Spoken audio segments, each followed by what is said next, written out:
안녕하세요, 여러분. 오늘은 정말 충격적인 이야기를 들려드리려고 합니다. 치매 예방에 대한 완전히 새로운 관점인데요. 혹시 치매가 뇌가 아니라 장에서 시작될 수 있다는 사실 알고 계셨나요? 지금까지 우리가 알고 있던 상식을 완전히 뒤집는 최신 의학 정보를 준비했습니다. 끝까지 시청하시면 여러분의 건강관에 큰 변화가 일어날 거예요. 그럼 바로 시작해 보겠습니다. 여러분, 이런 말 들어보셨죠? 나이가 들면 누구나 기억력이 떨어지고 결국 치매에 걸린다. 정말 당연한 얘기처럼 들리죠? 실제로 우리나라 65세 이상 어르신 10명 중 1명이 치매를 앓고 있다는 통계도 이제는 너무 익숙합니다. 그래서 사람들은 치매를 그냥 뇌의 노화 현상으로만 생각해 왔어요. 나이가 들면 어쩔 수 없는 거라고 말이죠. 하지만 정말 그럴까요? 지금까지 의학계는 뇌 속 베타 아밀로이드라는 단백질 찌꺼기에 주목해 왔습니다. 이 물질이 뇌에 쌓여서 신경세포를 파괴하고 기억력을 떨어뜨린다는 가설이 수십 년간 정설이었죠. 그래서 제약회사들은 엄청난 돈을 투자해서 베타 아밀로이드를 제거하는 약물을 개발했습니다. 논리적으로는 완벽해 보였어요. 뇌 속 찌꺼기만 치우면 치매가 낫는다는 거니까요. 하지만 결과는 어땠을까요? 놀랍게도 베타 아밀로이드를 성공적으로 제거한 환자들의 기억력은 돌아오지 않았습니다. 마치 연기만 치우고 정작 불씨는 그대로 둔 격이었던 거죠. 이때부터 의학자들이 의문을 품기 시작했어요. 혹시 우리가 잘못된 곳을 보고 있는 건 아닐까? 그러던 중 흥미로운 현상을 발견했습니다. 치매 환자들을 자세히 관찰해 보니 많은 분들이 기억력 감퇴와 함께 소화기 증상도 호소하고 있었던 거예요. 소화불량, 복통, 만성 설사, 변비. 이런 증상들이 기억력 문제와 함께 나타나는 게 단순한 우연일까요? 의학자들은 시선을 완전히 다른 곳으로 돌리기 시작했습니다. 바로 소화기관, 특히 장말이에요. 그리고 놀라운 사실들을 발견하기 시작했습니다.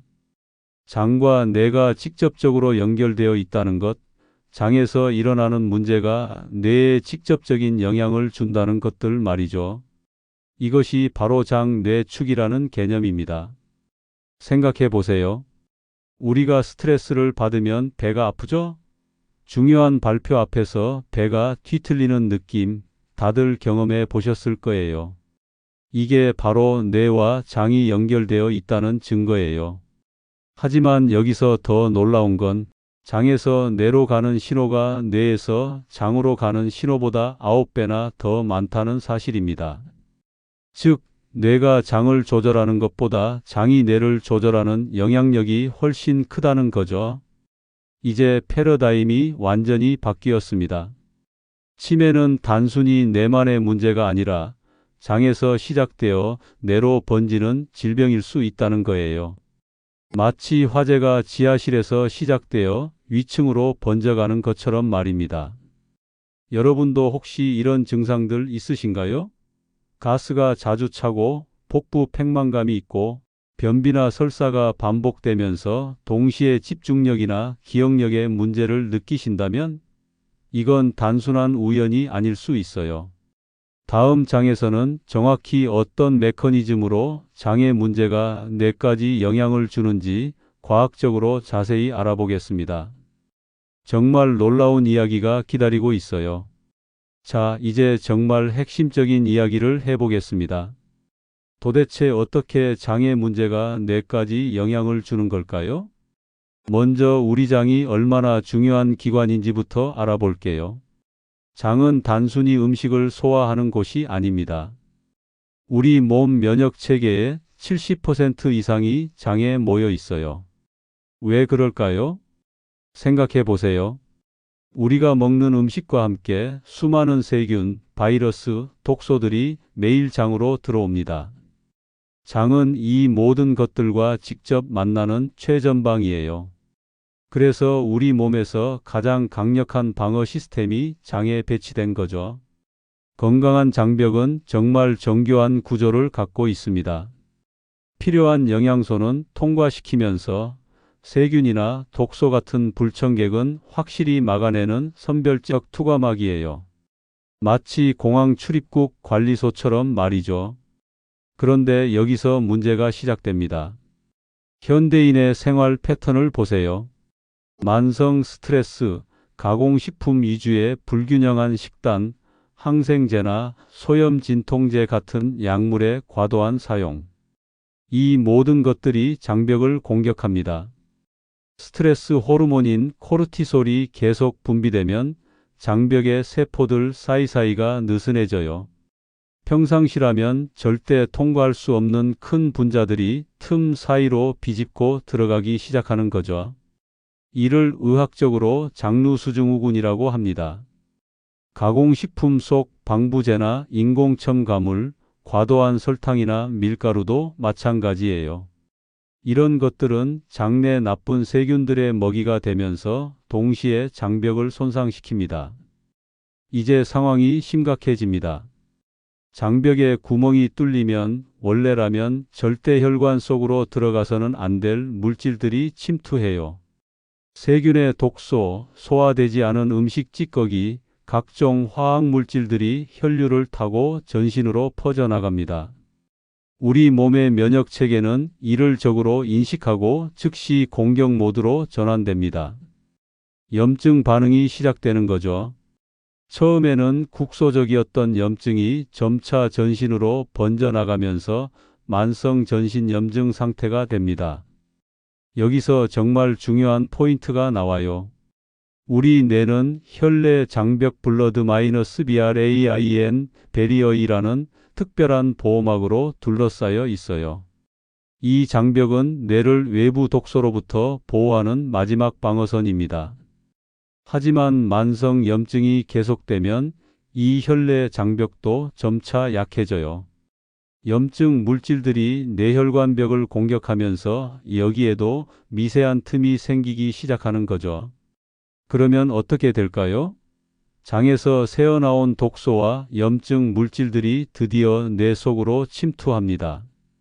뇌 속에는 미세아교 세포라는 청소부가 있어요. 평상시에는 죽은 세포나 노폐물을 치워주는 고마운 존재죠. 하지만 염증 물질이 뇌로 들어오면 이 미세아교 세포들이 과잉 활성화됩니다. 마치 화재 현장에 출동한 소방관이 너무 흥분해서 건물까지 부수는 것처럼 건강한 신경세포까지 공격하기 시작해요. 특히 기억을 담당하는 해마나 판단력과 감정을 조절하는 전두엽 같은 뇌 부위가 집중 공격을 받습니다. 이 부위들이 손상되면 우리가 흔히 아는 치매 증상들이 나타나게 되는 거죠. 기억력 감퇴, 집중력 저하, 판단력 장애, 감정 조절의 어려움. 이 모든 것들이 뇌가 아닌 장에서 시작된 염증의 결과일 수 있다는 겁니다. 이건 단순한 이론이 아니에요. 실제 임상 현장에서 과민성 대장증후군이나 염증성 장질환을 오래 앓던 환자들이 기억력 저하를 동반하는 사례가 계속 보고되고 있어요. 한 연구에 따르면 염증성 장질환 환자는 일반인보다 치매 발병률이 2.5배 높다는 결과도 나왔습니다. 우연의 일치일까요? 절대 아니에요. 뇌가 아닌 장부터 불이 붙어서 뇌까지 번진다는 사실이 점점 더 명확해지고 있는 거예요. 그렇다면 이제 우리가 해야 할 일은 명확합니다. 뇌를 치료하기 전에 장부터 치료해야 한다는 거죠. 자, 이제 가장 중요한 부분이에요. 어떻게 하면 장을 지키고 뇌 건강을 지킬 수 있을까요? 거창한 치료법이나 비싼 약물이 필요한 게 아니에요. 생활 속 작은 습관의 변화가 가장 중요합니다. 첫 번째는 식습관 개선이 핵심입니다. 먼저 피해야 할 음식들부터 말씀드릴게요. 밀가루와 설탕은 장벽을 직접 공격하는 주범이에요. 특히 정제된 밀가루에 들어있는 글루텐은 장벽 사이사이를 느슨하게 만들고 설탕은 장내 나쁜 세균들의 먹이가 됩니다. 구체적으로 줄여야 할 음식들 빵, 과자, 케이크, 라면, 단 음료수, 사탕, 초콜릿 이런 것들이에요. 완전히 끊으라는 게 아니라 양을 줄이고 빈도를 낮춰보세요. 대신 무엇을 먹어야 할까요? 현미나 잡곡 같은 통곡물, 채소, 해조류가 기본이에요. 이런 음식들은 장내 유익균의 먹이가 되는 프리바이오틱스가 풍부해요. 유익균이 잘 자랄 수 있는 환경을 만들어주는 거죠. 여기서 정말 중요한 게 발효식품이에요. 김치, 된장, 청국장, 요거트, 캐피어. 이런 음식들은 살아있는 유익균인 프로바이오틱스를 직접 공급해 줍니다.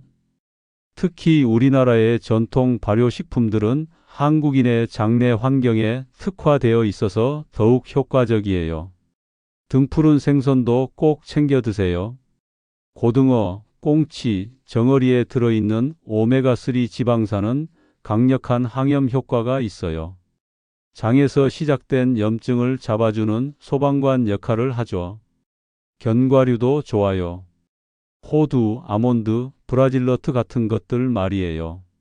하루 한 줌 정도면 충분합니다. 여기 들어있는 좋은 지방들이 뇌세포막을 건강하게 유지해줘요. 두 번째는 수면과 스트레스 관리입니다. 장벽은 밤 시간 동안 재생돼요. 우리가 잠들어 있는 동안 장의 세포들이 스스로 회복하고 재생하는 거죠. 수면이 부족하면 이 회복 기회를 잃게 됩니다.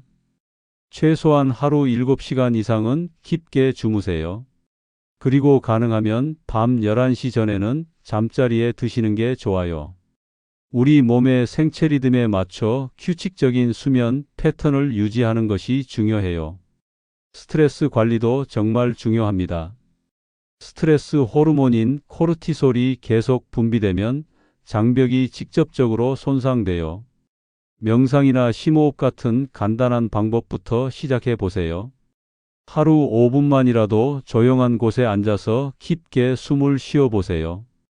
코로 4초간 들이쉬고 7초간 참았다가 입으로 8초간 내쉬는 4-7-8호흡법을 추천해요.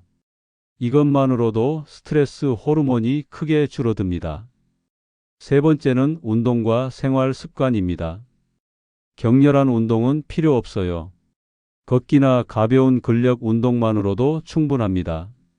운동은 장의 운동을 촉진해서 독소 배출을 돕고 혈액순환을 개선해서 뇌의 산소와 영양소 공급을 늘려줘요.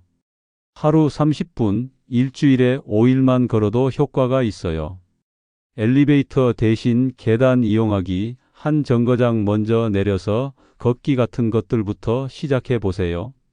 식사 습관도 중요해요. 음식을 천천히 꼭꼭 씹어서 드세요. 한 입에 최소 30번은 씹는 게 좋아요. 이렇게 하면 소화 부담이 줄어들고 포만감도 빨리 느껴져서 과식을 방지할 수 있어요. 식사 후에는 바로 눕지 마시고 최소 10분 이상은 앉아 계시거나 가볍게 움직여 주세요. 소화를 돕고 위산 역류를 방지할 수 있어요. 네 번째는 약물 사용의 주의입니다. 항생제와 소염 진통제는 정말 필요한 경우에만 사용하세요. 특히 항생제는 나쁜 균뿐만 아니라 좋은 균까지 모두 죽여버려요. 장내 생태계를 완전히 초토화시키는 거죠. 만약 어쩔 수 없이 항생제를 복용해야 한다면 복용 후에 반드시 프로바이오틱스를 보충해 주세요. 발효식품을 더 많이 드시거나 유산균 보충제를 2-3개월간 드시는 것도 좋아요. 다섯 번째는 간헐적 단식의 효과입니다. 마지막으로 정말 효과적인 방법 하나 더 알려드릴게요. 바로 간헐적 단식이에요. 너무 거창하게 생각하지 마세요. 저녁을 7시에 드셨다면 다음날 아침 7시까지 12시간 정도만 공복을 유지해 보세요. 이 시간 동안 장이 스스로 청소하고 회복할 시간을 갖게 돼요. 이를 오토파지라고 하는데 세포들이 스스로 노폐물을 처리하고 재생하는 과정이에요. 최근 연구에서 이 오토파지가 뇌세포의 건강에도 엄청난 도움이 된다는 것이 밝혀졌어요. 마지막으로 오늘부터 바로 실천할 수 있는 체크리스트를 만들어 드릴게요.